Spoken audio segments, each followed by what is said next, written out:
안녕하세요. 기독인 연대 평신도 강당교류는 올해로 8년째로 이어지고 있습니다. 교회 개혁 주일에 맞춰서 시작하고 교회 간 교류와 평신도의 신앙 나눔을 통해서 더욱 건강한 교회들을 이룸에 뜻이 있습니다. 사실 제가 2년째 집행위원장을 맡고 있는데요. 올해는 원래 주계수 집사님이 맡기로 되어 있는 해인데 어디로 도망가셨어요. 그래서 제가 본의 아니게 1년 더 하고 있고, 그러다 보니 이런 연례 행사를 안 할 수가 없어서 해보자 강행을 했는데, 교회에서 또 마땅히 적임자를 찾기가 어려워서 다들 이제 사양을들 하시니까, 그래서 이게 이제 표를 이렇게 보내는 곳과 이렇게 받는 곳을 윤영수 장로님이 하시는데, 제가 강남 향린으로 올 줄 알았다면 안 했을 텐데, 이게 사실 모르는 데 가서 그냥 아무 말이나 떠들다 오면 되는 건데 아는 분들이 너무 많아서 부끄럽습니다. 여러분들도 그러시겠지만 지난 2년 코로나로 인해서 많이 변했습니다. 삶의 모양뿐만 아니라 저마다의 세계관이 뒤집어지는 시기가 아니었나 생각합니다. 저 또한 삶의 모양부터 생각까지 많은 변화가 있던 시기였습니다. 원래는 제가 이제 공연 음향이나 녹음 등의 일을 했었는데 그쪽은 이제 거의 일이 없어졌고, 유튜브 중계하는 새로운 직업을 갖게 됐어요. 코로나19 초기에 교회 예배를 위해서 송출을 하면서 핸드폰으로 시작해서 장비를 하나씩 사면서 그게 잡이 되어버렸습니다. 올해 초부터 이제 전도사님들을 빡세게 가르쳐서 저는 이제 교회 유튜브에서는 좀 자유로워졌습니다. 그렇게 온라인으로만 2년간 교우들을 만나게 되니까 교회가 무엇인가, 이 회라는 것은 무엇인가 하는 생각이 들더라고요. 수년 전에 교회 내 관계 문제로 홍역을 치른 적이 있습니다. 그 사건을 지나고 겨우 서로의 앙금이 좀 가라앉을 만한 때에 서로 진지한 얘기를 좀 나눠볼까 싶을 때 코로나가 터지니 좀 허무함이 밀려왔습니다.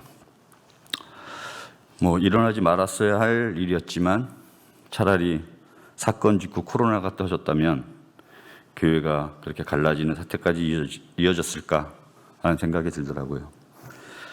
그때 운영위원장을 맡아서 어떻게든 수습해보려고 마음의 밑바닥까지 긁어서 설득하고 위로하고 안타까워하던 절명의 시간을 보낸 성과도 없이 이 전염병으로 빈 공간이 된 교회에 앉아서 목사님과 둘이 유튜브를 중계하면서 많이 허무하고 원망스러웠습니다. 그 사건을 둘러싼 우리 교회 구성원 모두는 정의로웠습니다. 예리한 정의의 칼날로 편을 갈랐고 상대를 제압했으며 누군가를 배제하였고 뜻대로 되지 않으면 내민 손을 뿌리치고 떠나버렸습니다. 누구의 편도 되지 못하고 전전긍긍하던 때에 냉정하게 등을 돌린 사람들, 자책으로 스스로를 원망하던 많은 날들, 옆에서 힘든 모습으로 지켜보는 가족을 바라보며 저는 조금 단단해진 것인지 아니면 냉소적이 된 것인지 모르는 상태로 코로나의 혼돈 속에 몸을 맡겼었습니다. 오늘 본문을 살펴보겠습니다. 에베소 교회는 소아시아 지역을 점령했던 로마가 장기 통치를 위해 세운 도시입니다. 지금 이제 터키 서부 쪽 지역이죠. 아시아 무역 항로의 종착지이며 로마, 마케도니아 등 유럽에서 아시아로 진출하려면 거쳐야 하는 관문이었습니다. 당시 인구가 25만 명에 이르렀다고 하니까 그대로는 매우 큰 도시였음을 짐작할 수 있습니다. 터키 여행을 다녀오신 분이나 사진을 보신 분은 알겠지만 그 유적들의 성들이 쌓여 있는 바닥이 모두 대리석으로 깔려 있습니다. 그래서 그 고대 유적을 다니는데도 신발에 먼지가 묻지 않을 정도다, 그런 얘기를 들었습니다. 로마는 제국을 강화하기 위해서 이 도시가 절대적으로 필요했을 테니 많은 투자를 하여 위성도시로 건설했던 것입니다. 그곳에도 교회가 생겨났습니다. 디아스포라 유대인들과 초기 예수 신앙인들이 모여 교회를 이루었을 것입니다. 다문화 도시답게 다양한 사람들이 모여 교회를 이루었을 것입니다. 본문에서 보듯이 어떤 논쟁으로 교회에서 충돌이 일어난 것 같습니다. 서신은 에베소 교인들에게 이렇게 권면합니다. 여러분은 지난날에 육신으로는 이방 사람이었다는 사실을 명심하십시오. 손으로 육체에 행한 할례를 받은 사람이라고 뽐내는 이른바 할례자들에게 여러분은 무할례자들이라고 불리며 따돌림을 당했습니다. 할례를 받지 않는 기독교인들을 무시하고 따돌림하던 유대인들의 모습을 생각해 보라는 권면입니다. 이스라엘 공동체에서 제외되고 약속의 언약과 무관한 외인으로 세상에 아무 소망 없이 살던 그때에 예수 그리스도의 피로 다시 하나님과 연결된 스스로를 보라는 말씀입니다. 성서 곳곳에 이런 문화적 갈등이 그렇던 것을 볼 수 있습니다. 유대인, 로마인, 그리스인 등 다양한 인종과 문화가 하나의 종교를 이뤄내는 길은 순탄하지만은 않았을 것입니다. 시선을 대한민국 교회로 돌려보려고 합니다. 한국 개신교 대형 교회들의 성장 비결은 바로 교우 관계에 있다고 생각합니다. 조용기나 김사만 같은 목사님들의 설교가 좋아서 그렇게 많은 신도가 모였다고 생각하지는 않습니다. 여러분이 동의하실지 모르겠지만요. 구역으로 모아주고 사업으로 땡겨주고 취업으로 밀어주고 경조사로 이어주는 그런 끈끈한 이웃보다 더 가까운 공동체를 만들어줌으로써 거기에서 멀어지면 버려진다는 마음이 들도록 하는 것이죠. 그들의 신앙이 얕고 좁다고 폄하할 수 있겠으나 그들이 가진 관계만큼은 진심이고 따뜻할 겁니다. 물론 그 따뜻한 관계의 열매는 엉뚱한 이들의 소유가 되겠지만요.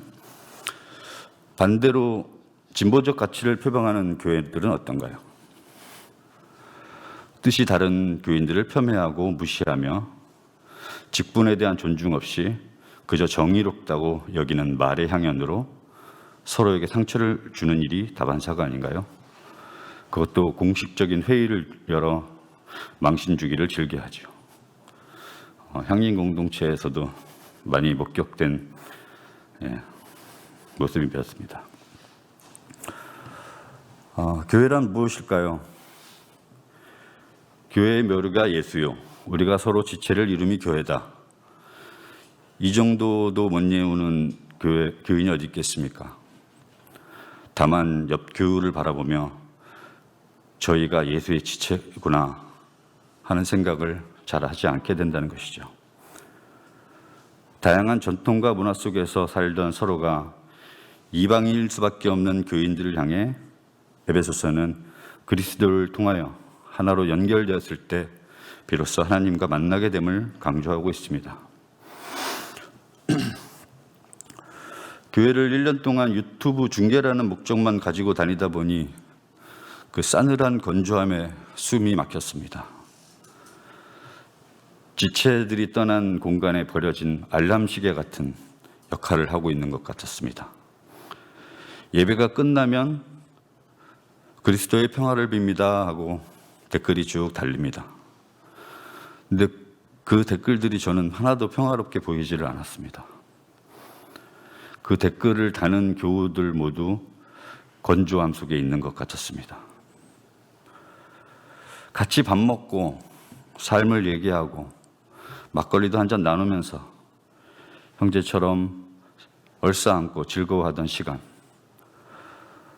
고난받는 이웃을 위해 추위와 더위를 마다 않고 함께 향했던 발걸음, 그렇게 교회를 이루던 시간은 성서의 편지처럼 죽어있는 시간이 되었습니다. 그러나 성서가 우리에게 말씀으로 실천을 이루게 하는 역사가 이루어지듯 교회를 이루었던 자매 형제의 시간은 쓰러지지 않고 더 따뜻하고 바른 교회를 이루려는 실천으로 부활할 것입니다. 여러분은 살아 있습니까? 살아 있으니까 여기까지 오셨겠죠? 예. 유튜브를 보고 계시는 분들도 살아 계시니까 영상으로 저를 보고 계시겠죠? 그렇다면 여러분의 몸을 구성하는 그 작은 단위 원자는 살아 있습니까? 우리 몸을 이루는 산소와 탄소, 질소는 살아 있습니까? 김경호 목사님이 옛날에 이런 과학 설교, 우주 설교 이런 거 좋아하셨었는데요.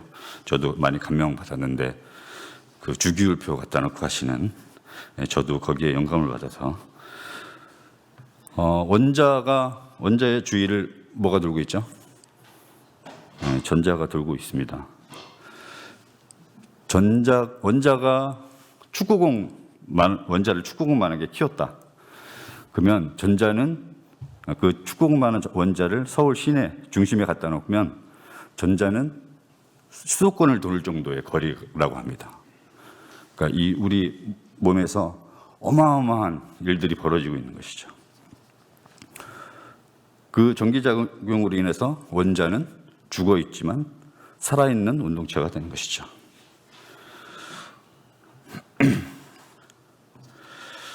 그런 신비한 에너지로 우리는 생명을 얻고 있습니다. 다이아몬드가 뭘로 이루어졌죠? 탄소죠. 우리 몸에도 탄소가 있습니다. 옆에 사람을 보시면 다 다이아몬드처럼 아름답지 않습니까? 탄소가 있기 때문에. 사람이 가진 탄소를 갖고 다이아몬드를 만들 수는 없으니까요.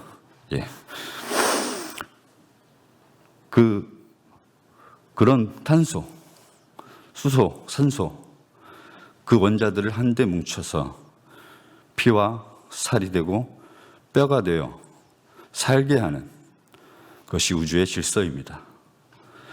내가 나의 노력으로 내 몸에 있는 탄소를 빼서 다이아몬드를 만들 수 없는 것과 같이 이 우주의 질서는 신이 지으신 아름다운 작품입니다. 지금 여러분의 옆에 있는 한 분 한 분이 그 경이로운 우주인 것입니다. 그 경이로운 우주가 작은 바이러스 하나에 꼼짝 못한 시간도 함께 보시기 바랍니다. 서로를 닿지 못하게 한 인연, 우리를 우주의 먼지처럼 어둠에 갇히지 않도록 연결시켜 준 것은 무엇일까요? 서로 닿기를 소망하는 시간이 있었기 때문이 아닐까요? 여러분은 지금 누구와 닿기를 소망하십니까? 저는 교회가 그 마음을 갖고 진정 교회가 되어야 된다고 생각합니다. 이제 코로나 정책이 좀 완화되어서 아마 대면 예배도 가능하게 될 것입니다. 우주를 바라보는 마음으로 형제 자매를 섬겨주시길 바랍니다. 죽어있는 것을 통하여 생명을 이룬 하나의 우주인 사람, 그 소중한 사람과 함께 아름다운 교회를 이루시길 바랍니다. 상대를 규정하는 판단에 앞서 그에게 있는 탄소는 다이아몬드보다 놀라운 생명이 되었다는 경이로움으로 대하십시오. 상대와 화학적 결합을 일으켜 하나님을 만나십시오. 교회뿐 아니라 누구와 만나든 그 경이로움으로 대하면 신앙이 있는 사람이나 없는 사람이나 교회를 다니는 사람이나 다니지 않는 사람이나 하나님 나라에 살게 되지 않을까요? 제가 이사한 지 2년이 조금 넘었는데요. 그 옆집에 사는 할머님이 화가 많으세요. 그래서 자기 아들 차를 대야 되니까 너의 차를 빨리 빼라. 그래서 그러니까 10초도 못 기다리시고 막 화를 내시고 계단에서 만나면 아무 행위를 하지 않았는데도 이렇게 화를 내세요. 그러던 지난주에 그분이 갑자기 계단에서 만났는데 사장님 이러는 거예요. 근데 알고 보니 이제 그분이 치매를 앓고 계셨던 거죠. 자기 집 비밀번호를 몰라서 못 들어가고 계셨던 거예요. 이 원고를 준비하면서 그분이 많이 떠올랐어요. 그냥 나는 그 할머니를 귀찮은 존재로 여겼구나. 이웃으로 전혀 생각하지 않았구나. 나에게 화만 내는 그냥 못된 할머니로 생각했었던 거예요. 많은 후회를 하게 되었습니다. 근데 어차피 저를 못 알아보시기 때문에 잘해드리도록 하겠습니다. 제가 많은 은혜를 드리지는 못하지만 짧게 하는 은혜를 드리기 위해서 여기까지 하겠습니다. 마지막으로 본문 말씀 읽어드리겠습니다. 우리는 하나님의 작품입니다. 선한 일을 하게 하시려고 하나님께서 그리스도 예수 안에서 우리를 만드셨습니다. 하나님께서 이렇게 미리 준비하신 것은 우리가 선한 일을 하며 살아가게 하시려는 것입니다. 잠시 침묵하겠습니다.